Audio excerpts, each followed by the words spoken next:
Quando julguei estar tudo pronto, com a falta apenas de uns mais retardatários, fiz consoante o aviso de Calil, invoquei-o. Éramos 60 e poucos indivíduos intimamente erguidos nas asas esmeraldinas da mais estuante esperança. O céu de Brahma, afinal, se acenava através de nossos íntimos. Passados alguns minutos, que pareceram infindáveis horas, veio Calil, sozinho, pensando me encontrar acompanhado de mais uns 2 ou 3 apenas. Vendo aquela turma toda, admirado, consultou-me. Como fizeram para andar tanto, estando como estavam, entravados de corpo astral e de espírito? Houve algum inesperado acontecimento? Quando lhe ia dizer, adiantou-se. Ora, graças a Deus, conseguiu levitar, hein? Repeti, cheio de imenso gozo espiritual. Sim, graças a Deus, tentei e consegui, procurando imediatamente servir, pois trabalhar resume a oração que fiz, o rogo que enderecei a Brahma, que é em nome de Deus, em nosso idioma. Calil acentuou com bastante gravidade. Lembremo-nos desta questão-chave. Ninguém jamais terá coisa alguma de favor. As chamadas arcas divinas estão dentro de nós mesmos e devem ser descobertas e expostas à custa de trabalhos. Sabemos também que o céu quer caridade, o que se deve entender por obra de solidariedade e não de sacrifício. Portanto, se conseguiu volitar, não creio que tenha sido pelo simples fato de ter pretendido volitar. É que contém os méritos por tê-los desenvolvido em outras vidas. Pensar bem ou desejar servir apenas não poderá jamais significar direito adquirido. A simples boa vontade é fator edificante em princípio, apenas. É moto feliz, mas carece de execução, de complementação prática. Dê graças a Deus pela ocorrência, dê também pelo fato de ser divino o plano geral, a base, mas reconheça no acontecimento a eclosão de poderes antanho despertados, porque de Brahma vem o plano geral, cumprindo a cada um resolver seus problemas de ordem individual. Em Deus não há particularidade, nele tudo é de ordem geral. A particularidade é questão que diz respeito ao quadro de serviços pessoais. É obrigação de cada filho cuidá-la. Assim é que todos somos, por igual, senhores dos mesmos bens em potencial, dos mesmos poderes latentes, só cumprindo a cada um que os desabroche, que os torne manifestos ou patentes. Portanto, saibamos que Deus dá o material básico, mas não dá a construção feita. E isso ireis aprender, logo mais, de maneira radical, com os serviços que ireis prestar nos círculos do cristianismo restaurado. A Assembleia estava aguardando novas explicações, mas Calil sentenciou. Vamos embora, se é que podemos assim ir. Duvido que possamos levitar toda essa gente, pois a grande maioria pesa muito e os recursos são diminutos. Vamos tentar, se faltarem recursos de vontade e poder, irei buscar mais servidores. Um dos presentes alvitrou. Faremos oração, daremos tudo quanto nos seja possível. Calil observou, como proposta, é boa, mas ninguém respeita Brahma sem ser através de suas leis. Tudo é por lei, uma só lei que se desdobra ao infinito. Tentem fazer o possível, quero ver o que podem. Tentamos 1, 2, 3 vezes. Eu levitava e 2 outros conseguiam alguns solavancos, como havia acontecido comigo no princípio. Nada mais.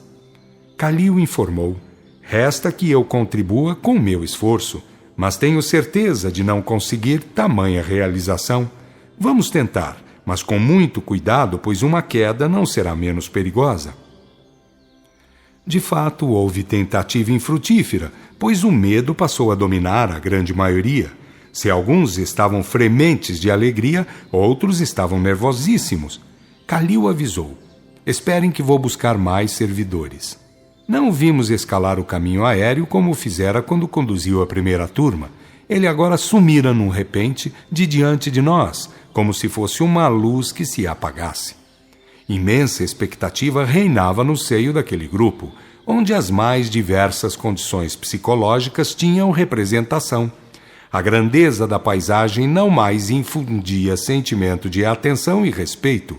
Pela veemência da conjuntura, todos os pensamentos estavam voltados para a grande viagem, e viagem que nos entregaria a um dos céus de Brahma, e céus tantas vezes sonhados, quantas vezes duvidados, naqueles dias vividos entre os monges no mosteiro, dias que se fizeram anos a fio e que se caracterizavam pelo mais profundo acento de mágoa, por ter sido a morte a grande negação de todas as esperanças em vida mantidas e curtidas. Agora, enquanto se aguardava o retorno de Kalil, que devia trazer companheiros ou servidores a fim de aumentar o potencial locomotor, todos os pensamentos estavam cravados nas etapas que tantas torturas e angústias havia custado, por ter falhado na hora precisa e mais necessária, aquela que simbolizava e resumia todo o esforço mental de cada uma daquelas vidas. Cada face representava o seu vinco de gravidade, cada olhar refletia a imensidão do momento vivido. Cada indivíduo era o espelho de sua grande expectativa. Naquela partezinha do infinito estava sendo vivido um tremendo drama, talvez tão velho quanto a humanidade de todos os tempos e de todos os infindos mundos, pois foi para morrer que todos nasceram, mas foi também para aguardar a morte como um novo começo, como um novo sinal de eternidade da vida. Ante a constrangedora situação, cada um teria levantado em qualquer tempo e mundo, no vértice de suas esperanças, a flama do abandono e da tristeza. Cruciantes foram os longos anos passados no mosteiro, ao lado dos encarnados, sugando-os, vampirizando-os, enquanto a tristeza e a solidão colocavam fundo no âmago dolorido das esperanças que se iam aos poucos fenecendo, até se tornarem total desilusão e angústia. Havia razão para toda aquela reinante quietude, mas para que não fizesse ela trânsito até algum porto menos recomendável das paragens intelecto-emotivas, fiz questão de abordar alguns dos companheiros, indagando sobre o que desejariam fazer se lhes fosse dado ter livre iniciativa. O primeiro respondeu: avisar aos encarnados resume tudo quanto há de mais premente e necessário.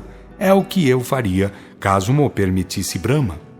Um outro disse: nunca pensei que a questão religiosa fosse realmente tão importante. Pensar no céu, não fazer mal e abandonar toda e qualquer ligação com o mundo era tudo quanto devia bastar a meu critério. Por acréscimo, fiz-me monge pensando lavrar ainda algumas vantagens, mas como vimos, falhamos em grande parte. Como não se pode modificar um padrão mental tão fundamente vinculado de uma hora para outra, creio que devo aguardar outros acontecimentos antes de pretender alguma nova iniciativa. Aquele que nos pareceu rebelde em alguns momentos, entre sorrindo, avançou: vamos treinar para bons chefes de família. Vamos também cogitar das artes e das ciências, da indústria e do comércio, da lavoura, de tudo quanto é necessário à construção de um caráter bem formado. Essa história de perder o eu, de abandonar a individualidade, de fazer união em busca de práticas ascéticas, tudo isso é invenção humana com a qual Brahma nunca teve tratos e nem acordos. É bobagem e das grossas. Por que Brahma não faria ou criaria para depois deixar a sua criação para trás, depor contra o seu ato e a sua determinação? Sinto que devemos evoluir, organizar a personalidade até podermos sintonizar com a vontade de Brahma. Isso é tremendamente sublime e divinamente elegante, pois transforma o filho em digno obreiro do pai. Mas essa história de ser para deixar de ser e deixar de ser para vir a ser, do modo como vimos fazendo, isso é pura malícia de gente manhosa, de gente que não quer trabalhar, mas que gosta de viver à custa do trabalho alheio. Eu quero muito falar com alguém, se merecer, pois acredito na lei dos merecimentos e não no emprego dos engodos, a fim de saber ao certo o que Brahma deseja de nós, seus filhos. Depois, então, pretenderei tomar iniciativa. Por ora, ficarei... Ele ainda falava quando Kalil chegou em companhia de uma vintena de outros servidores. Eram todos do mesmo grau, pelo que se podia sentir. Não estavam longe de Kalil, mas bem se sentia que eram inferiores e subordinados. Dadas as ordens, tomados os postos, Kalil convidou. Podemos partir? Lembrei-me neste momento daqueles que se acham perturbados, perdidos pelo caminho. Como deixá-los assim? O bom servidor respondeu-me: não tenha dúvidas a tal respeito, você mesmo os virá auxiliar. Havemos de fazer tudo conforme a ordem superior determinar. Pense na marcha que nos estão aguardando a chegada. Também os que foram na frente vos esperam, pois vencida a desilusão pela medida superior, todos vão ver a pensar como bons amigos. Foi iniciada a marcha ascensional. Fomos subindo, lentamente, observando a paisagem terrena que se afastava, que ganhava amplidão, que se fazia maravilhosa, imensa, deslumbrante. A cordilheira parecia um cordão, um risco, vista bem do alto. Eu queria ver a Terra girar e não vi, porque nós também, no espaço, estávamos girando, acompanhando a marcha rotativa do planeta. Aos poucos, tudo se reduzia a um bloco enorme, para depois sumir tudo, porque penetramos na primeira faixa, no primeiro plano astral, muito denso, muito igual à Terra. Nesta faixa, o plano, avisou-nos Kalil, achavam-se instalados os primeiros postos de socorro, alguns hospitais e alguns centros de instrução, mas centros de ordem inferior, vede bem, pois é apenas a Terra astral, pouco ou nada melhorada. Não fosse a ordem reinante, a rígida disciplina, talvez seria pior, bem pior do que alguns ambientes carnais. De fato, o local visto era uma cidade pequenina, cujas construções eram toscas, embora amplas. A única diferença é que todas as casas eram cercadas de jardins e bosques. Consultando Kalil a esse respeito, respondeu-me: ninguém aqui merece melhor tratamento a não ser os servidores, e isso mesmo, nem todos. Por isso, necessitam de bons ares e vasta quantidade de sucos alimentícios, além de muitos extratos medicinais. Se estão vendo uma cidade-jardim, em parte é obra de gosto estético, mas em parte é pura questão de necessidade. O que está vendo é por utilidade. Tudo isso deve produzir e render algum benefício. Foi sempre assim? Indaguei. Não, é claro, pois quando o mundo se forma, também se formam as suas faixas. Assim, no começo do mundo terrícola, teve também começo o mundo astral, mas sem organização humana qualquer. A organização nas zonas inferiores ou faixas próximas tem começo no desenvolvimento da vida social da crosta. É sempre um desdobramento, uma extensão, em maior ou menor escala ou grau. Onde não há vida social de espécie alguma na crosta, também não há nas faixas inferiores, nas zonas imediatas. Estas faixas representam planos de transição, degraus de uma escala, postos intermediários. Compreende? Aqui, por exemplo, são recebidos aqueles que não merecem mais do que isto. Aqui também são tratados aqueles que carecem de certas curas em seu corpo astral ou perispírito. E aqui também fazem o devido curso aqueles que arrastam pesados fardos, que em trabalhos duros devem conseguir dirimência, diminuir débitos, a fim de merecer melhores oportunidades em melhores lugares, ou reencarnação em condição menos pesarosa. Feita a explicação, fomos subindo, penetrando em lugar quase nada melhor. Era a terra uma nona da melhor, apenas se sentia um qualquer prurido de afago espiritual, um leve toque de íntimo carinho ambiental, como se o ar fosse mais fino, rarefeito e tenuamente aromatizado. Dizendo isso a Kalil, deu-me a devida explicação. Você já pode sentir assim, por estar com os recursos despertos, penetra melhor e deixa-se invadir pelo tom ambiental, isto é, consegue sintonia vibratória, coloca-se em plano de equidade. Há, porém, os que nada sentem porque a brutalidade íntima os inibe, veta-os. Esses tudo veem e sentem pelo prisma do próprio tom psíquico, que é rústico, quando muito, portanto, veem e sentem o que é grosseiro. Agradeci a explicação, pedindo novo esclarecimento. Já falou 2 ou mais vezes em perispírito, notei que é sinônimo de corpo astral. Pode me informar, por favor, a origem desse termo? Sacudiu a cabeça e disse: uma longa história, um grande plano. Esse termo contém o germe de uma portentosa articulação histórico-doutrinária. Creio que não o farei hoje, menos ainda agora, mas prometo fazê-lo depois de cumprida esta ordem, que é entregá-los em determinado local.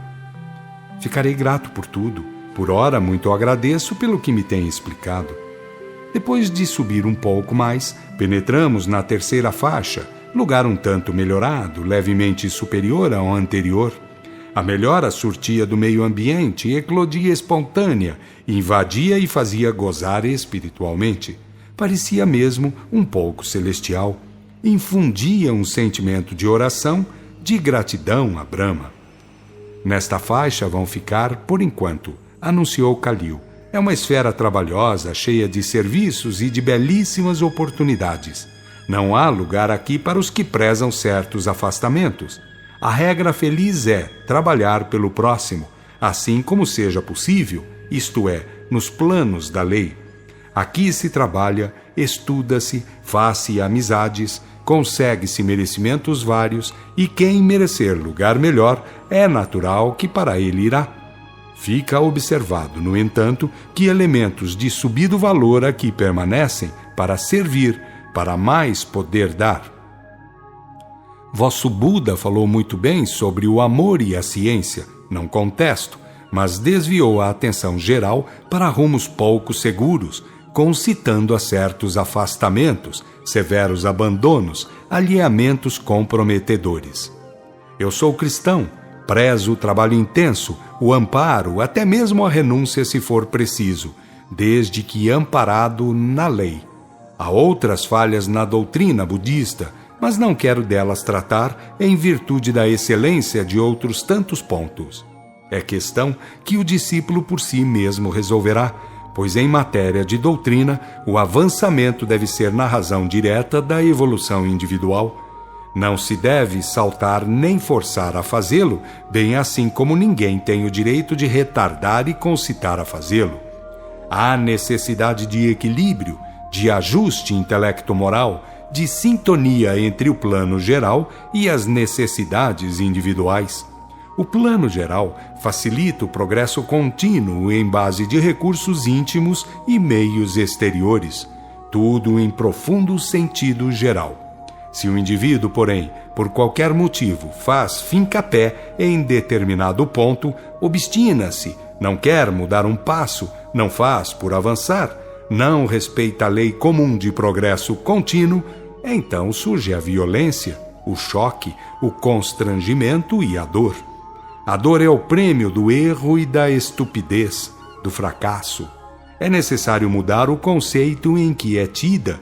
É necessário classificar seus diferentes motivos a fim de não se levantar honrarias ao que é testemunho de crime. Então, irmão Khalil foi muçulmano, fez-se cristão e trabalha numa faixa radicalmente indiana? Acho interessante, pois conheço a doutrina cristã, considerando-a igual à budista, salvo uns tantos pontos que talvez tenham sido acrescidos, pontos antes de caráter mitológico, pois não tem significação prática no seio do catolicismo. Observou-me. Devo fazer pelo menos 2 observações. Uma diz respeito a esta religião, que pertence à faixa. A faixa é toda esfera ao redor da crosta, toda a circunferência. A região é parte. Localiza-se sobre os diferentes povos ou países. Todos os países têm suas regiões nesta faixa, bem assim como em todas as outras. quanto ao que chama de doutrina cristã e a confusão que faz entre o cristianismo e o catolicismo, isso ocorre por sua conta. O mesmo se passa com o que se diz ser mito ou lenda.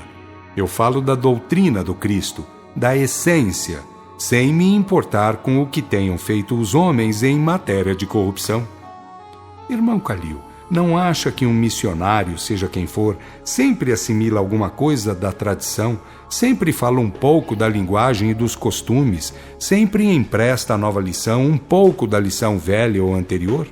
Assim como fez o Gautama Buda, assim também deve tê-lo feito Jesus, veiculando velhos conceitos, acreditando nos passados mestres.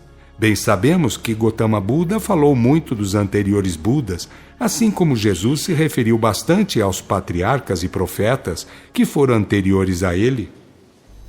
Sendo assim, como não terão passado à frente alguns velhos erros, certos conceitos menos justos? Não posso crer que toda a verdade seja isso que conhecemos sobre o espírito, sobre a matéria e sobre o mecanismo do grande infinito. Por certo, o mais importante está por ser conhecido, ainda não nos foi dado saber. No entanto, como sabe, todos os grandes mestres têm repetido as mesmas antigas lições, sendo que alguns deles fizeram até reconhecidas pioras. Respondeu-me com elevado acento de bondade e prazer. Relativamente aos passados mestres, não poderia ser de menos, uma vez que a verdade é uma só, e vem aos poucos sendo revelada e conhecida. Com respeito ao sentido interpretativo do novel missionário, devo dizer que tem liberdade de opinião e pode variar em suas concepções e conclusões, sem sair da linha mestra. Nos detalhes, a variação pode alçar-se ao infinito. Quanto à função de Jesus, devo dizer que em tempo os informarei. Desde já, porém, afirmo que estais muito longe da realidade. Jesus veio aos planos inferiores, compreendendo a crosta e suas esferas próximas, para um fim exclusivo, inconfundível e divinamente auspicioso. Em tempo vô-lo direi, conforme já prometi. Agora, como é devido, vou entregá-los no local indicado por aquele que vos falou primeiro, o mensageiro de Caçapa. Ele governa esta região? Abanou a cabeça em tom negativo e sorrindo de minha inconsciência dos fatos, elucidando. Compreenda um pouco do imenso mecanismo governativo planetário. Cada planeta tem seu Cristo, ou chefe planetário, que é auxiliado por imediatos de alta hierarquia. São seus auxiliares diretos. Este Cristo governa o planeta da mais afastada esfera, ou zona planetária, aquela que confina e faz fronteira com a que pertence a outro planeta, e é jurisdição de outro Cristo, pois cada planeta tem o seu. Abaixo, portanto, estão os outros muitíssimos chefes de esferas, de regiões, de zonas, de locais, de organizações em geral, etc. Tudo num sentido decrescente, num imenso plano de hierarquias e funções. Ora, Caçapa é um dos muitos imediatos do Cristo planetário. É alta autoridade, quer seja por si, quer seja pela função. Aquele que foi por ele enviado e que vos falou, por sua vez, é um dos auxiliares de Caçapa. Imagine um país do tamanho da Terra, compreendendo a Terra e suas faixas, e todas as múltiplas esferas, regiões, zonas, locais, departamentos, compartimentos, repartições, etc. Depois, imagine um chefe geral, e todos quantos auxiliares deva ter, dos mais próximos aos mais afastados, e tudo isso à base de gradações hierárquicas, de merecimentos de fato. E quem se une a Brahma? O budismo tem por base a união total, havendo até quem afirme a perda da própria consciência individual. Fez o mesmo gesto anterior, equivalente à piedosa negação, afirmando: não existe essa condição, nem situação, posso afirmá-lo. Quem se fez uno em amor e ciência, torna-se colaborador da essência universal, da luz divina, que é íntima a tudo e a todos, assim como são e o fazem os Cristos. Cumpre dizer, no entanto, que os Cristos também são por gradação, por hierarquia, pois sobem na escala, vão dos planetas aos sistemas planetários, aos grupos de sistemas, às galáxias, metagaláxias, etc. Eu sei disso por teoria, estou longe de conhecer na prática, mas afianço que é assim, nunca havendo a perda daquilo que se chama a consciência individual, em torno do que gravita o caráter individual, a personalidade. Note bem o que eu disse, pois sei quanto isso vos choca, por divergir da vossa escola doutrinária. Creio que deveis aprender com Brahma, não pretender ensinar a Brahma. Isso é fundamental, é essencialmente necessário.